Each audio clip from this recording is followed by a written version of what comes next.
लेकिन भारत के 8 पूर्व नौसैनिकों को मौत की सजा सुनाकर कतर ने हदें पार कर दी हैं। कतर से बदला लिया जाएगा और जरूर लिया जाएगा। कतर उन मुस्लिम देशों में से एक है जो भारत से नफरत करते हैं। अब आज जब ऐसी दुर्भाग्यपूर्ण खबर आ रही है कि उनको फांसी की सजा सुना दी गई है, तो ये एक तरीके से मुझे लगता है कि भारत पर दबाव बनाने की कोशिश है, क्योंकि इस कतार एक ऐसा राष्ट्र है जिसकी हमास के साथ काफी सहानुभूति रही है।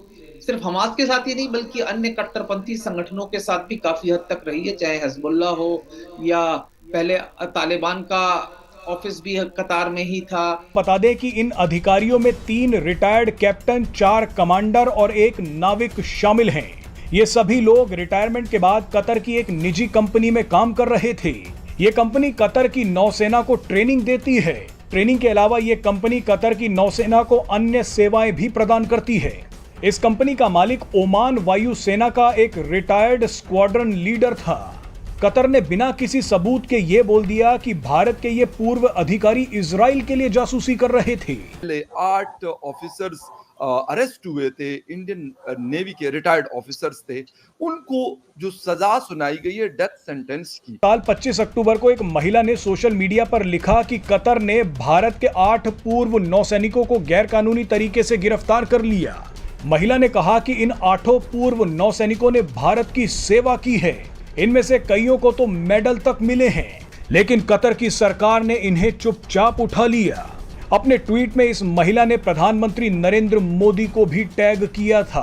आपको पहली बात यह है कि मुझे बड़ी हैरानी होती है कि इजराइल के लिए हमारे लोग इंटेलिजेंस का काम कर रहे थे, मोसाद के लिए, मोसाद से तो अमेरिका इंटेलिजेंस लेता है, उसको इंटेलिजेंस की जरूरत क्या पड़ती किसी और कंट्री से। दे आर वो इतने सक्षम हैं कि किसी कंट्री में जाकर भी अपना कार्य वो काम कर सकते हैं। मुझे नहीं लगता कि कतर जैसी कंट्री में हमारे लोग बैठे होंगे और इजराइल के लिए हम लोग काम कर रहे होंगे। मोसाद के लोग हमारे रॉ के लिए काम करें, बात समझ आती है, लेकिन रॉ के आदमी हो वहां जाके काम करें, ऐसा हो नहीं सकता। कतर ने पिछले साल से ही गैर कानूनी तरीके से भारत के इन 8 पूर्व अधिकारियों को कैद में रखा हुआ है और अब अचानक कतर ने इन 8 भारतीय नागरिकों को मौत की सजा सुना दी। इस फैसले के बाद भारत सरकार भड़क गई है। भारत सरकार ने कतर की अदालत के इस फैसले पर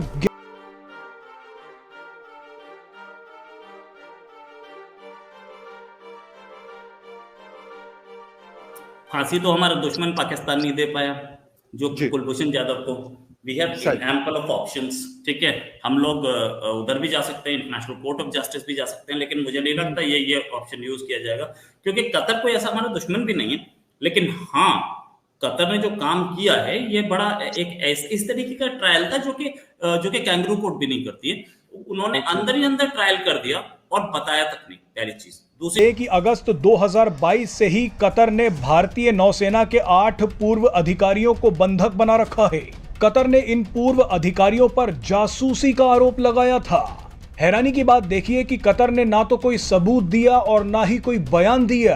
कतर ने चुपचाप इन 8 पूर्व नौसैनिकों को गिरफ्तार कर लिया। मुस्लिम देश कतर ने भारत के 8 पूर्व नौसैनिकों को मौत की सजा सुनाई है।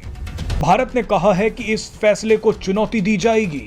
आपको बता दें कि कतर वही देश है जो लगातार इजराइल और हमास की जंग को भड़का रहा है। कतर कई बार भारत के खिलाफ भी जहरीला एजेंडा चला चुका है। होगा कि कतर में जो नेवी ऑफिसर्स हैं उनको सजा सुनाई गई है। जो इंडियन ऑफिसर्स लास्ट ईयर उनको अरेस्ट किया गया था जासूसी के इल्जाम में कि जी वो इजराइल के लिए काम कर रहे हैं। उसके साथ सर कनाडा में के लिए भी जो है इंडिया कह रहा है कि उनको एफएटीएफ में लेके जाएंगे। फिर पाकिस्तान की अगर हम बात करें तो मौलाना फजलुर रहमान के साथ पीटीआई के लोगों ने मुलाकात की है। बहुत कुछ बदलता हुआ दिखाई दे रहा है यहाँ पर भी। बिल्कुल। देखिए, कतर के अंदर 8 लोगों को, जो नेवी ऑफिसर्स हैं, रिटायर्ड ऑफिसर, जो कि धारा ग्लोबल टेक्नोलॉजीज पे के लिए काम कर रहे थे, वहां पे कतरी उनके जो फोर्सेस थे उनको ट्रेन कर रहे थे, तरबियत कर रहे थे। उनके ऊपर इल्जाम है कि उन्होंने इटालियन सबमरीन है उसके लिए उससे वहां उसकी इंफॉर्मेशन जो है वो इजराइल को दी है। लेकिन बड़ी सीवियर पनिशमेंट है, जो कि मेरे ख्याल में मिडिल ईस्ट और ये स्टेटें जो हैं वो एक्सरसाइज हमेशा करती, लेकिन फॉरेनर्स के लिए, अपने शहरियों के खिलाफ वो इतनी सख्त सजाएं नहीं देते। आपने देखा होगा कि इन सऊदी अरेबिया बिलखसूस पाकिस्तानी, बंगाली, नेपाली, इस तरह के लोगों को फांसियां भी देंगे, हाथ भी काटेंगे, सारा कुछ। लेकिन मैं समझता हूं कि जासूसी के एलिगेशन के ऊपर इतनी सख्त सजा देनी, मैं बहसीते स्टूडेंट ऑफ लॉ में ये बताना चाहता हूं कि सजा जब दी जाती है उसके कई एलिमेंट होते हैं कि जो इंफॉर्मेशन दी है इन्होंने उससे जानी नुकसान कितना हुआ है, किसी मुल्क को कितना नुकसान हुआ है, उसकी उसकी सजा की नौयत, इन सारे माली नुकसान हुआ है, रिप्यूट का नुकसान हुआ है, उसका तखमीना, ये सारी चीजें लगा के उसको किया जाता है। एक बहुत बड़ी खबर है इस वक्त जो इंटरनेशनल मीडिया उसको उठा रहा है काफी, लेकिन मैं नहीं समझता कि इन्फोर्सेबल होगा। भारत का इन्फ्लुएंस इस वक्त is on the peak, 5th largest economy on the planet, और फिर उसके बाद ये है कि उनका डायस्पोरा की स्ट्रेंथ जो है वो खैर उसमें दो चीजें आती हैं कि वो उसके प्रोज एंड कॉन्स में वो कुछ चीजें प्लस हैं, कुछ नेगेटिव हैं।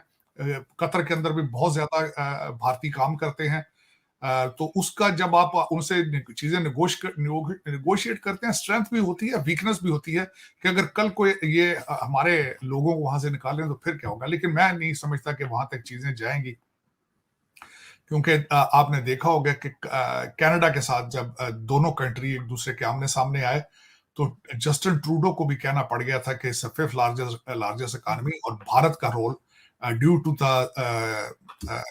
ग्लोबल साउथ और साउथ चाइना सी के अंदर जो उस वक्त उनकी इंपॉर्टेंस है, उनको देखते हुए इतना आसान नहीं होगा उनको चैलेंज करना, और कनाडा भी बैकफुट पर है। मैं नहीं समझता कि यहाँ भी कतर जो है वो इन चीजों को इन्फोर्स कर पाएगा। मेरे ख्याल में ये थोड़ा सा, मेरे ख्याल में एक दफा शायद हो सकता है डॉक्टर जयशंकर साहब को कतर का चक्कर लगाना पड़े, लेकिन मेरे ख्याल में चीजें ठीक हो जाएंगी।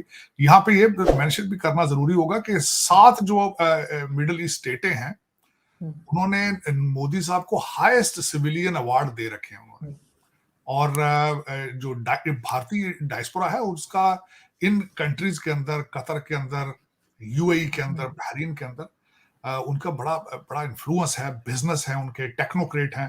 दर हकीकत ये कहना कम नहीं होगा कि उनकी गवर्नमेंट या सारा सिस्टम चलाने वाले भारतीय हैं लोग वहां पे, तो इतना आसान नहीं होगा कि इन 8 लोगों को वो भी इटालियन सबमरीन की मुखबरी करने पे इस वक्त, लेकिन इस वक्त इजराइल के साथ जो भी चीज रिलेटेड है उसके पीछे अगर देखा जाए तो पब्लिक सेंटीमेंट्स है। मेरे ख्याल में शायद उसके लिए भी ये कुछ इन्होंने खबर बनाने की इसको करने की कोशिश की है। लेकिन इस वक्त जो गाजा के अंदर जो कुछ हो रहा है आरजू, वो भी एक दुनिया के लिए इबरतनाक की चीज बन चुकी है। ब्राजील के आज जो वहां के उनके हेड ऑफ स्टेट है, उन्होंने कहा कि this is not a war, this is a genocide. तकरीबन 6500 के करीब लोग जो हैं वो फलस्तीन के अंदर शहीद हो चुके हैं, जिनमें आधे से ज्यादा बच्चे हैं। लेकिन दुनिया को पूछना होगा कि आज हमास किधर है, जिन्होंने ये सारा कुछ शुरू किया तो वो किधर है। आप इजराइल को ब्लेम तो कर रहे हैं, बिल्कुल। इस वक्त अगर देखा जाए तो इजराइल जो है they are losing their propaganda campaign. पहला शाख उनको, पहले दिन जब हमास ने ये किया था दुनिया दे वर सिंपथाइजर विद इजराइल, लेकिन आहिस्ता आहिस्ता वो चीजें कम होती गई। पहला जब अल हाली हॉस्पिटल के ऊपर अटैक आया तो उसके ऊपर लोगों ने ओपिनियन